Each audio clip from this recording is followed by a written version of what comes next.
Often, the combination of two great things becomes even better together. But as your need for greater business communication grows, does more than one platform become one too many? More than one system to manage? More than one process to learn? More than one screen to monitor? What if the integration of two technologies became one powerful solution that's easy to deploy and simple to manage? Only Avaya offers you innovation without disruption, adding capabilities to your existing communications infrastructure while maintaining business continuity and your sanity. Zoom Workplace is the first native integration with Avaya Aura, combining your best-in-class features such as real-time voice and video, multi-device access, and presence services. With enhanced collaboration tools like Zoom AI Companion, Team Chat, integrated whiteboards, and more. One solution that combines the best of what you have with the best of what's next. A solution that simply works better together.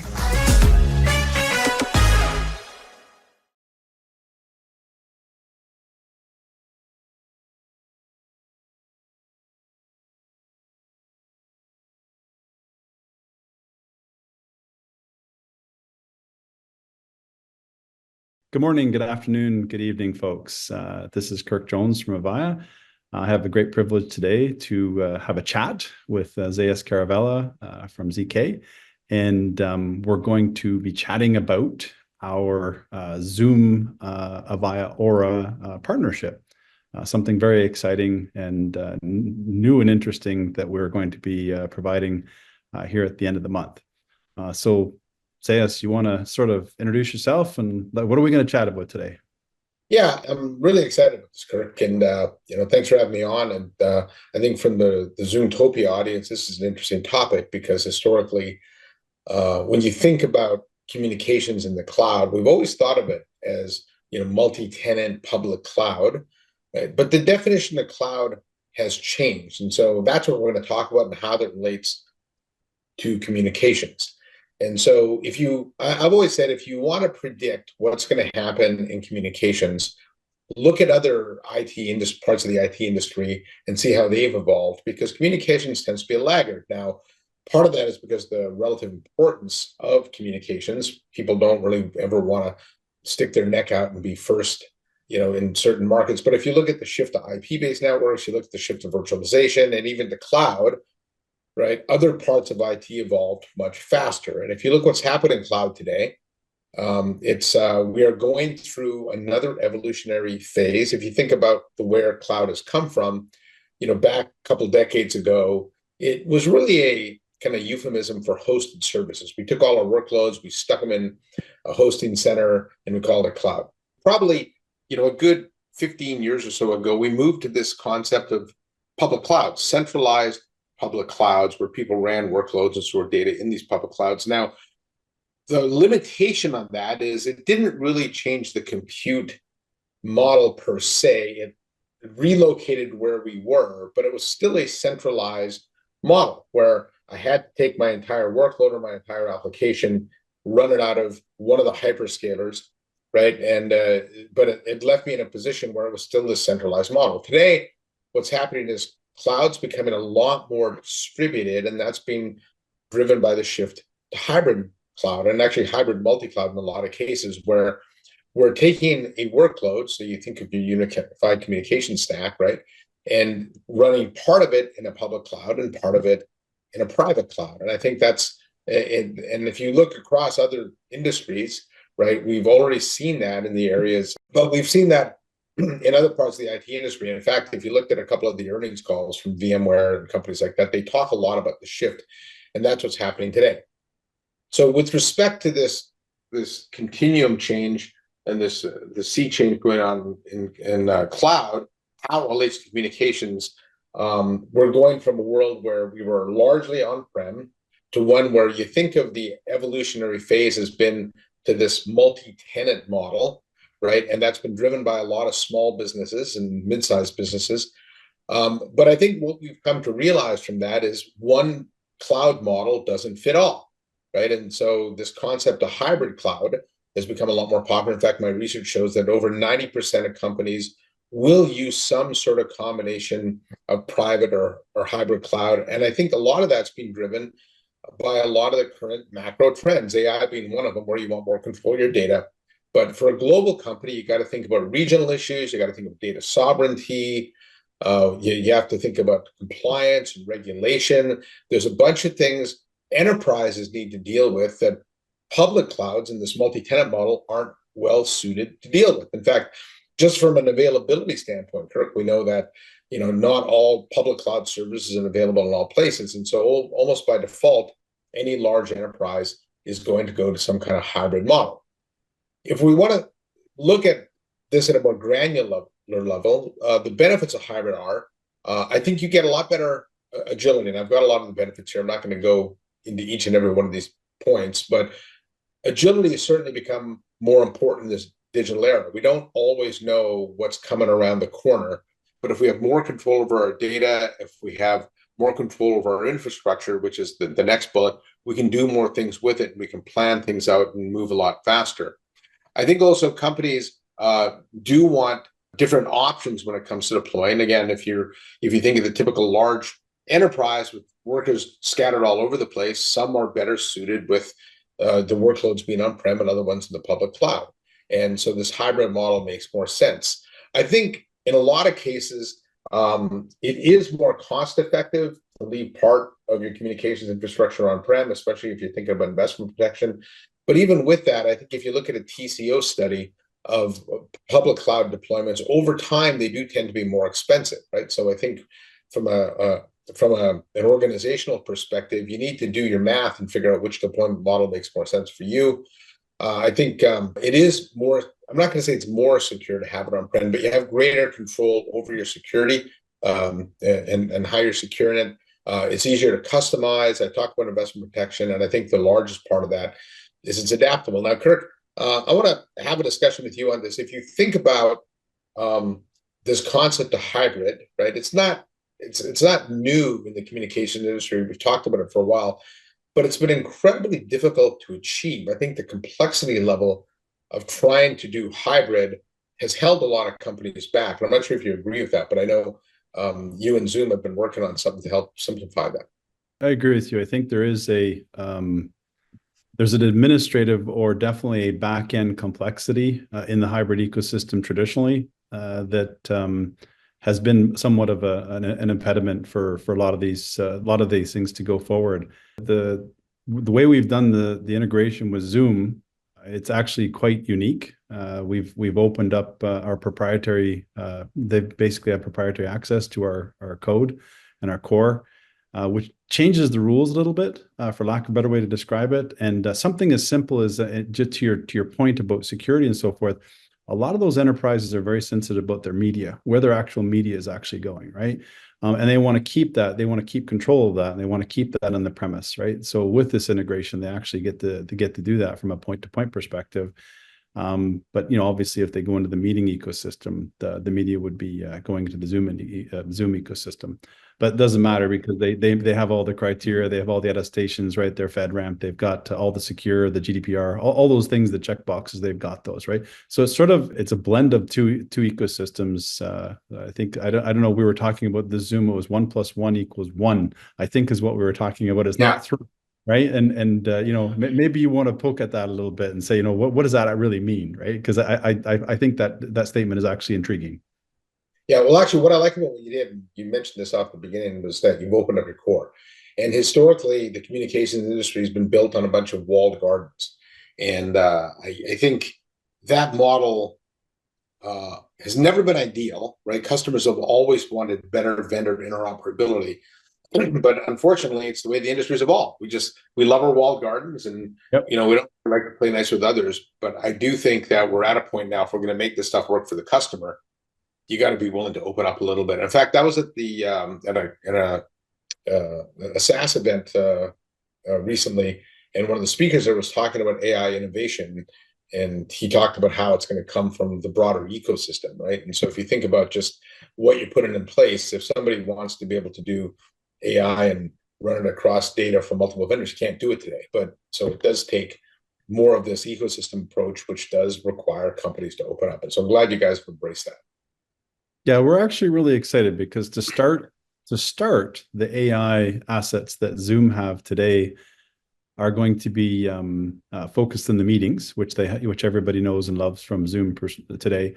But as we evolve, that AI will actually move towards the core, right? So the actual point-to-point calls that might be held inside of the enterprise will actually have access to the AI. Again, a customer choice, right? Again, if it fits their privacy and so forth, then they can flip that on and leverage those assets. But that's the direction that it's going. And back to your point, it really is a partnership, right? It's about making sure that, hey, we're open, we're candid, and ultimately our goal is customer choice. That's really what we want. We want to make sure the customer can choose what is best for their ecosystem. So Aura X, people are probably wondering, what is Aura X? We should probably explain that, Zayas, is to make sure folks understand exactly what that means. So if you're familiar with the Aura ecosystem today, you have your Aura subscription offer. You have a basic and a core licensing scheme and a power. The Aura X is another component of the licensing, and basically it's just a switch. It's a brand name for the switch to have the Aura ecosystem and the Zoom ecosystem glued together. So you basically get the two ecosystems working together. Obviously you've got all the Zoom assets, right? That everybody knows and loves. You got the AI, you got the team chat, you got the scheduler, there's whiteboard, there's all the stuff that the Zoom has today. And then on top of that, I think the true exciting part is that the customer doesn't have to disrupt anything that they have in their current core today. Their current Aura ecosystem and release 10 can stay static, right? So none of this, no security changes, no dial plan. Every time you mention dial plan to a customer today, especially in enterprise ecosystem, they start to rotate, you know what I mean? They get really excited about stuff like that. They're sensitive about CDRs, the user profiles, the routing. All these things are considerations that they would have to take to look at if they were going to pivot. Things like SIP trunks and changing carriers, again, a sensitive spot. Typically, they got 3 to 5 year plans in place. They don't want to disrupt those. The other thing is that they don't want to disrupt the phones on the table. Customers are still a lot of our customers in the enterprise ecosystem still have phones on the desk or in the remote worker office. For them to leverage and take care of. So none of that gets disrupted. I think that's really what it comes down to is there's your investment is protected. You don't need to spend a lot of time and effort to change things, but you can quickly adopt. The users can quickly adopt this. It's so simple. And if you look at it, you think about it, there's sort of an Aura core today. You got your stack today, and then you glue the Zoom ecosystem to it. And all that's going to change is from a user perspective. And when we started this journey, we were very, very focused on the user experience, the actual end user experience. That was our number one focus. We had to make that as elegant, as simple as possible. And basically, if you think about it, and I'm gonna try to keep this straight because we have similar branding. But if you have an Aura Avaya Aura Workplace client today, which is our workplace client. You would basically log out of that on Wednesday morning, for argument's sake, and you would log into your new Zoom workplace client. And when you log in, you get authenticated, your SSO, everything's lined up. You're still authenticated exactly like you were before. But instead of your phone tab being hosted by Zoom, it would actually be hosted by the Aura core. It's that simple. It's literally that simple, and there's no changes to anything. As the Zoom, so people say, "Oh, hang on a second. What about all my feature buttons?" Well, the feature buttons are coming, right? So the Zoom is going to embed our feature buttons in their Zoom workplace. There's an MVP set that's coming initially. And then there will be further integrations as the months come on. So Zoom works in a very agile ecosystem, and they'll be rolling these features out very quickly as soon as we get general availability as we get to the end of the month. But it's very exciting, very, very simple, very, very exciting. Well, it seems that addresses one of the biggest things I brought up, which is complexity, right? No one ever wants to disrupt the user, especially for telephony-heavy organizations. And that's an interesting trend in itself, and probably topic for another conversation, where it seems like for years we've been talking about how the phone's dead, right? And calling's going No, away. But what I see is, telephony not only alive and kicking, but a lot of innovation within that area too. So be able to allow the user to continue to work that way without having to, disrupt what they're doing, I think is really what the industry is looking for right yeah.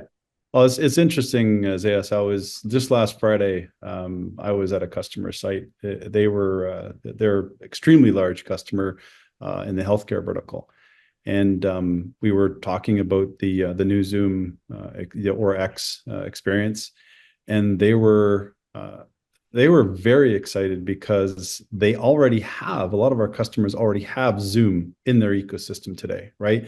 And they saw it as a value add because it simplified the administrative sort of IT efforts, right? So we're down to, they don't have to worry about multiple clients anymore. They can focus in on one client on the desktop for voice, video collaboration. I mean, it all gets blended together, makes it a little bit simpler for them to administer. And they were very excited because they were going to be able to retain some of those complex UC workflows and feature sets that if they were to pivot, it would be a bit of an effort, right, for them to actually move those things and get those business processes rebuilt, right, so that they could have them and keep them in their ecosystem ongoing. So they liked the fact that it was pretty much a frictionless experience. And when I showed it to them, it was, if you see it, you will see it is, we've made something that is somewhat very complex of two completely different ecosystems being brought together. And the end user experience is extraordinarily simple and elegant. The other thing, Zeus, is that folks need to be aware of is that not only we've glued the Aura ecosystem together, but just like if you're familiar with Zoom, which I know you're very familiar with Zoom, is you can bring any other Zoom users, whether they're in your enterprise or not, into the ecosystem, right? So you take advantage of just add the email to the ecosystem if they're another Zoom customer, and you can have all the IM, the calling, and so forth enabled with them, right? So it becomes very flexible. Yeah. Now, once customers go down this path, I think one of the concerns they're going to have is, are they going to find themselves locked into this kind of Aura plus Zoom, deployment, for the foreseeable future, or if they want to be able to migrate, how do you help with that? That's actually a really good question. I think ultimately there's definitely workflows that our customers are going to have that would be potentially very lightweight, where they could move completely into the Zoom phone experience. And as we go forward with the integration, they'll have that ability to glue the two ecosystems together under a single dial plan. So there's no intent, again, go back to the customer's choice. There's no intent here for the customer to be locked in. That we want to make sure the customers have an avenue, no matter which one they choose, whether it's one or the other, or the both, right? Ultimately, the both is what makes the user, the whole experience as simple and powerful, right? It's there's lots of regulatory stuff we have to consider here, right? If you start thinking about these things, and this just keeps it simple for the customers, especially when you get into those large enterprises, right? Yeah, well, simple's better. And what about from the administrator standpoint? You talked a lot about the benefit to the end user. How much heavy lifting there is for the admin to set this up? Well, it's 3 steps right now, okay, for the admin. All right. So, and again, this is, I'm very, I really appreciate what the engineering team has done. I have to call out both the Zoom and the Avaya engineering teams, how they approach the problems. They've solved this very, very simply from an administrative perspective. It's a checkbox. Am I in the Zoom pool or not? And if I'm in the Zoom pool, there's 2 attributes that I add, and you're basically enabled. The only other thing that you need to have is the Aura X license on your premise ecosystem.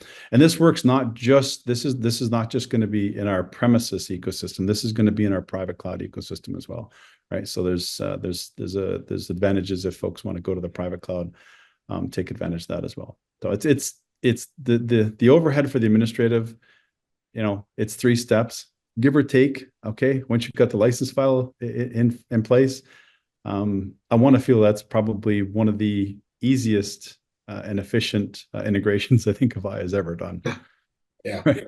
Well, I mean, you can sort of joke about that, but this whole industry has been, steeped in complexity for years, right? I think that's one of the reasons why it's been somewhat slow moving. So, the modernization of communications and the ability to deploy it in a hybrid model actually, in theory, should give customers a lot of choice down the road, right? And you think about the larger AI wave that's coming, you're going to want to be able to plug in different components and different vendors to be able to take advantage of that. So I think when I look at this, the foundation that Avaya and Zoom have put in place here actually provides customers a good long-term base to be able to build on as the industry changes.